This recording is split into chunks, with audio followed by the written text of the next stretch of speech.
Good morning.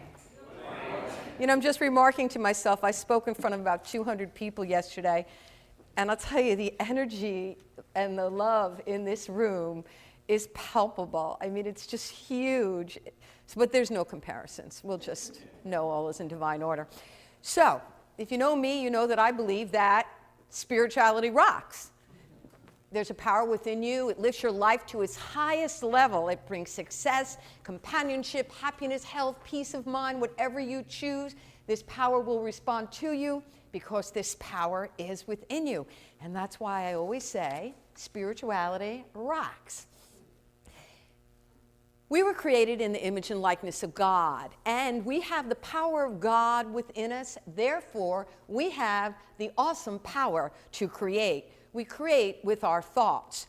Thoughts held in mind produce after their kind, and it is the thoughts that we habitually think, not just the conscious thoughts, the thoughts we habitually think that form a pattern in the subconscious mind, and it is through the law of mind, the action of the creative power of all that is, the law of mind that draws and attracts people, circumstances, and events that corresponds to that thinking. So our thoughts are creative according to the strength and the desire contained within the thought. And that is a mini overview of what is taught at the New Thought Spiritual Center of Eastern Long Island. So Thanksgiving is upon us. And it's a time for personal and national contemplation of the blessings of life, and it's time to fill our cornucopia with good. A cornucopia, it's a symbol of plenty. It's consisting, if you've seen it, it's a goat's horn, and it's got flowers and fruit and corn and all such. If you look it up in Webster's, it's an abundant supply of good things, a profusion, a plentifulness, a copiousness, a lavishness, a bountifulness.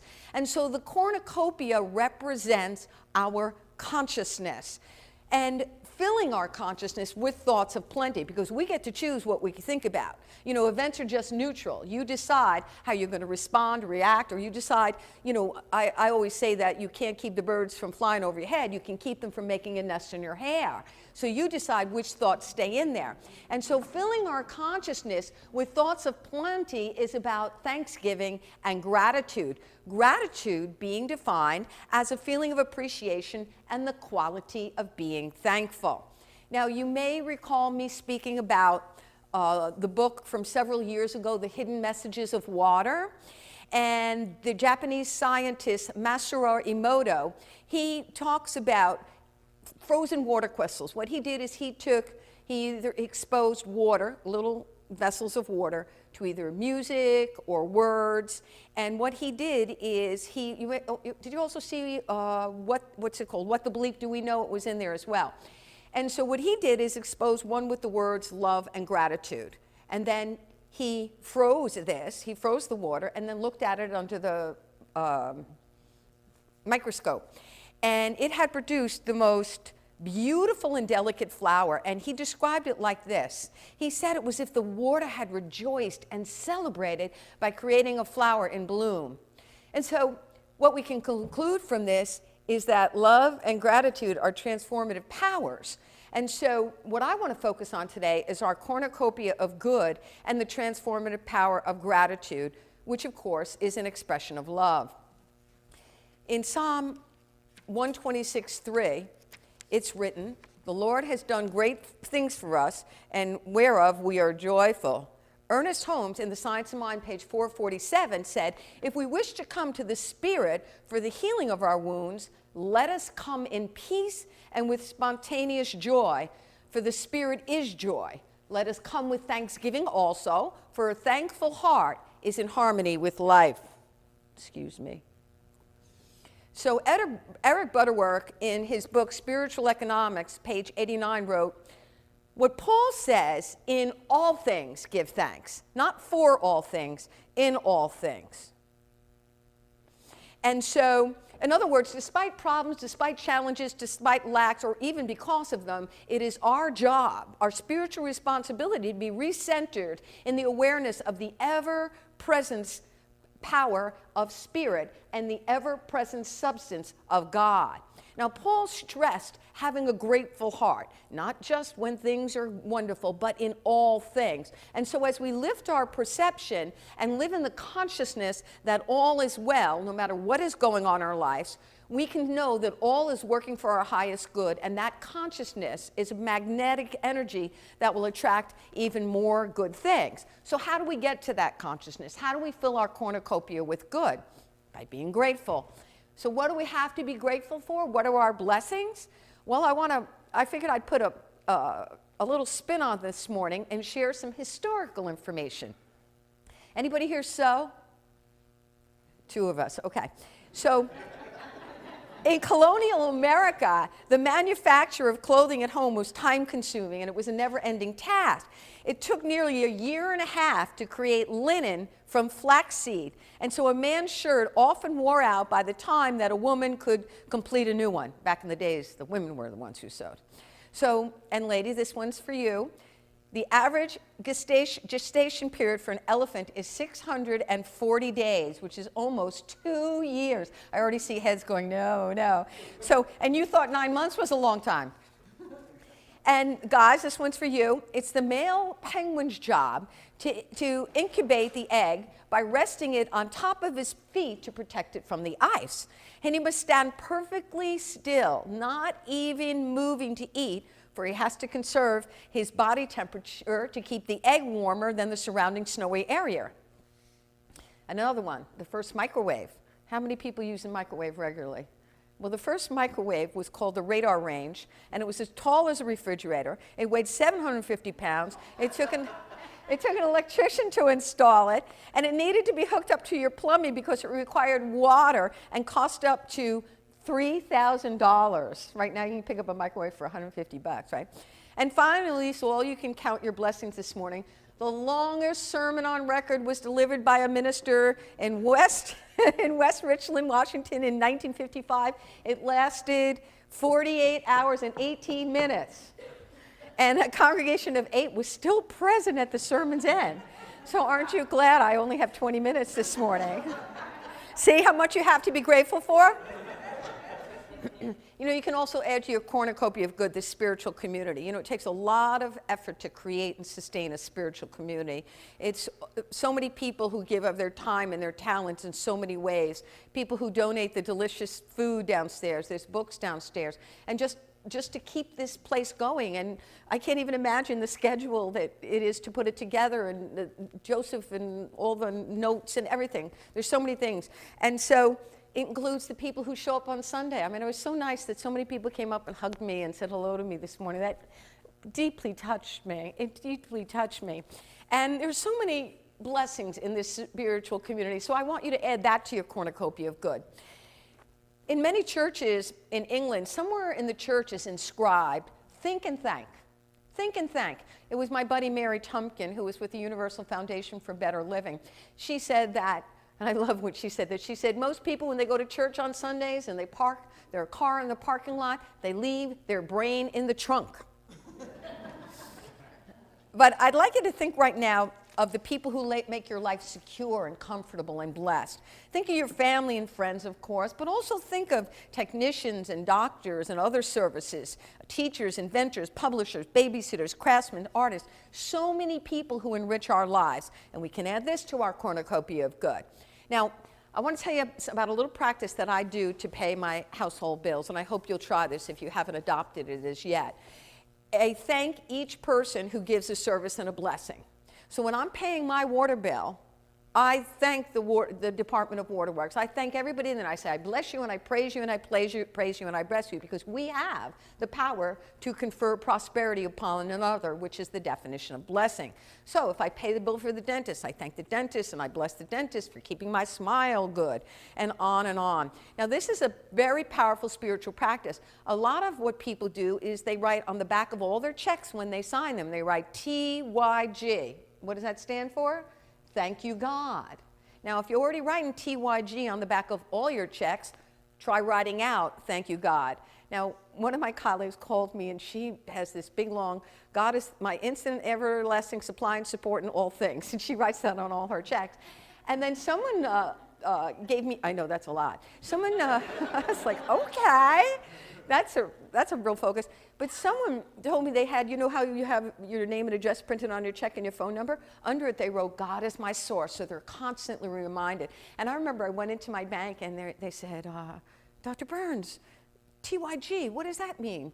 And I said, thank you, God. And they were like, oh, that's really cool. And I said, it keeps us aware. So you can put that cornucopia of good in your cornucopia. Another idea is to write down 100 things for which you are grateful.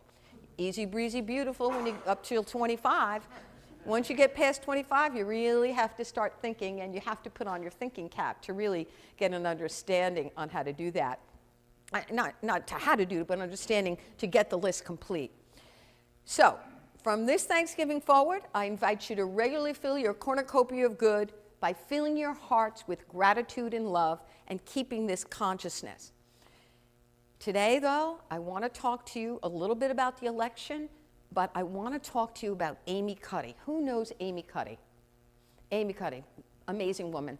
Amy Cuddy gave a TED Talk, and in her delightful TED Talk, she talked about the relation of the mind to the body and the body to the mind. She proved that the body posture can change the mind. And so what she said, that this can help us achieve our goals and be more successful, that we can use our body to help control our mind. And so if you don't know, she's a social psychologist. She is a professor at Harvard, and she's done a lot of her research on stereotyping, discrimination, emotions, power, and nonverbal behavior, and the effects on hormone levels. She wrote a book. It's called Presence, Bringing Your Boldest Self to Your Biggest Challenges. And so she gave this TED Talk about how she tested hormones. Testosterone, the assertiveness hormones, and cortisol, the stress hormone. Now, a little bit of history on her. She was in her second year of college, and she had this really bad car accident, really bad. She had a serious traumatic brain injury. And when she woke up in the hospital, she was told that she probably wouldn't finish college and she needed to figure out something to do. That she'd be highly functioning, but she just probably wouldn't be able to finish college. It was very disconcerting to her because she had always identified with being smart, and being told that she'd no longer be smart made her feel utterly powerless. So she kept on, but it took her 4 extra years beyond the regular years to finish college. And she said eventually, it was truly miraculously that she actually did so. And she said she felt for 5 years like she was an imposter, not wanting anybody to know about this brain injury because she felt disconnected, like she didn't even belong there. So at the end of the year, she had to give a talk in her department. She was so terrified to give the talk that she called up her advisor and she said, I'm going to quit. This is not happening. I'm not giving the talk. And the advisor said, no, no, no. I have put too much time and effort into you. You have put too much time and effort into you. I've invested so much. What you're going to do is fake confidence. You know the subject inside and out. The problem here is lack of confidence. You're going to fake confidence, and you're going to give every talk that you can give in the meantime to get some good experience. And now, then Amy talked about, think of a high-stress situation for a second. Think of something that brings you a lot of stress. Maybe you're going to talk to your boss, or maybe, for some people, the election. And what happens is you turn your body down and inward. You kind of slump. You ever sitting in a doctor's office going like this, or you put anytime you're leaning forward and down in that posture. What she did is she sampled people. She put spittle inside of a test tube, and they tested it. And they found that testosterone, which is the assertiveness hormone, confidence, and cortisol, which is the stress hormone. So when you're leaning forward and down, like, let's say you're leaning over like that, the testosterone actually goes down by 10%, and your stress hormone goes up by 17%. Isn't that amazing? But when you're sitting up and tall with your shoulders back, what happens is your cortisol, your stress hormone, goes down by 25%. Isn't that remarkable? 25%. And your testosterone goes up by 19%. That's amazing. And so what she said is this will help us to create confidence and go into situations without anxiety and leave situations without regret. And so what she believed is that we can optimize our brain to perform well in stressful situations. And then we can learn to be in the present moment better. And when you're in the now moment, you can be more consciously aware of your power to create, more consciously aware of the energy and power of God that seeks to express in you, through you, and as you. And you know, it was so remarkable the other day because I saw a woman, I was sitting in a parking lot of a building, and she was walking like this. And I opened the woman and I said, have you heard of Amy Cuddy? And she said, no, but I just saw some woman walking like this one day and I wanted to model her. And I explained to her about this, how she's decreasing her stress by 25%. I mean, come on, you ever get a dress on sale for 25%? That's big, that's huge. So what I want to do is I would like to look at the handout that I gave to you today. Thank you. There's one on the other chair. Yeah, take a look at that for a moment.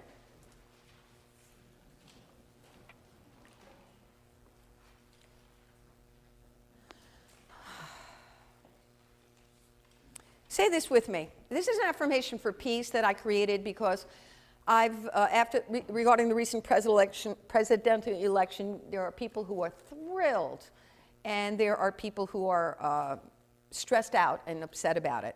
And so I decided it would be important, and I really appreciate what Susan and Michael said this morning, that it would be to do an affirmation for peace. So let's say this together.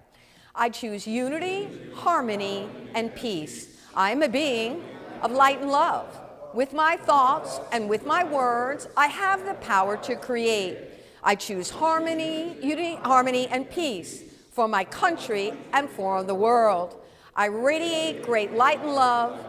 It can be no other way, for I am God expressing in unique and marvelous ways. So let me show you some quick and power poses you may want to do it. This is one, the victory pose across all countries. Please put your hands above your head like there, and please repeat after me. I choose unity, harmony, and peace. I am a being of light and love. With my thoughts and with my words, I have the power to create. This is another one. Clasp your hands and you put it behind your head. This is a nice one if you want to kick back and relax. This is a power pose. I choose unity, harmony, and peace for my country and my world. I radiate great light and love. It can be no other way, for I am God expressing in unique and marvelous ways. Hug pose, hug pose. This is another one. Isn't this great? You kind of put your hands. Now I put them on the bottom of the sheet so you can remember them. If you do your affirmations every day for 30 seconds to 2 minutes, your confidence will go up 19%, your stress will go down 25%. How cool is that? It's fantastic. Okay, let's rest. I just want to close with this. I'd like to actually close with a prayer, if I may. My girlfriend called the other day and she said, you know what, I have to turn off the TV. I'm watching all this election stuff and people are getting, you know, they're saying love trumps hates. It looks to me like hate is trumping love, And she said, I'm concerned for the future and I'm scared. And I said, whoa, wait a minute. You are a being of light and love. It is your spiritual responsibility to, as best as you can, think positively about what's going on in our country. We all prayed and sent lots of radiant love and light, and we've got Donald Trump as our president-elect. It is what it is. And I finally understood what that meant when you say it is what it is. Our job is to hold the consciousness of love, light, and truth. And if you can't, you can't control your thinking, you at least control what comes out of your mouth. Whatever you add to those 2 words, I am, you're saying, that's the name of God within you. You're saying, give me more, give me more. It is your nature that when you say I am, it's my divine nature to be this or that. And you know what? And I thought this was so amazing, Nick, because I was like, okay, what am I teaching the people on Sunday? Because Nick, last year I spoke about gratitude. What am I going to teach? And don't you know, I'm flipping through the channel, and ESPN PDQ came on. And, you know, which I don't really watch this channel. It's a sports channel. But there's Charles Barkley, and he's kind of cute. So I'm looking at Charles Barkley, and it was amazing, and I recorded it. And he said, it's been kind of a shell shock, to be honest with you, the last 48 hours with Mr. Trump becoming president. I was in shock, I'm not going to lie. I was totally surprised about the election results. He goes, I was disappointed that my candidate didn't win, but it's over now.